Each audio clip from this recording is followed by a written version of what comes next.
Rene tak kandhani ketemu maneh karo aku Ibu Emi Sudarwati saka TPM Kinanti Borno, Bojonegoro, Jawa Timur.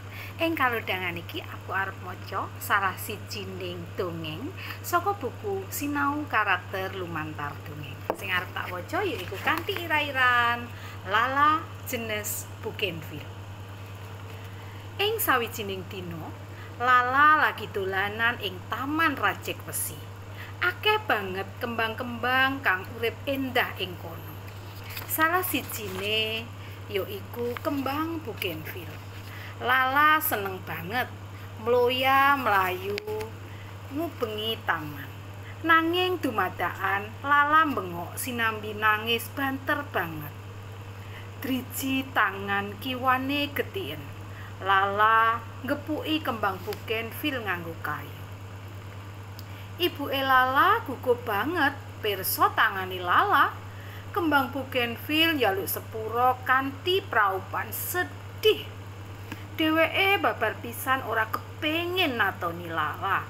Lala ora gelem nyepura Bougainville. Karo nangis, Lala nendang apa wae sing ana ing sakiwa tengene. Ibune enggal ngresiki tatu ing tangane Lala. Banjur nambani lan nutupi tatu mau nganggo plester. Yo wis tondo, sepuranen Bougainville yo. Rak dheweke ora sengaja.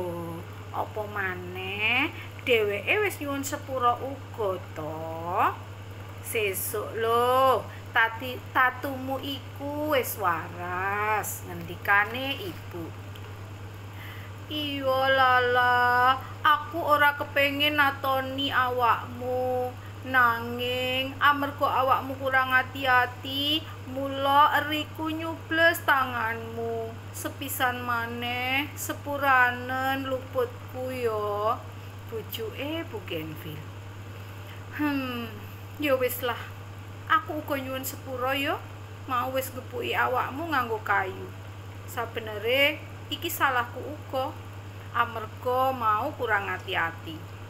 Jawabe Lala.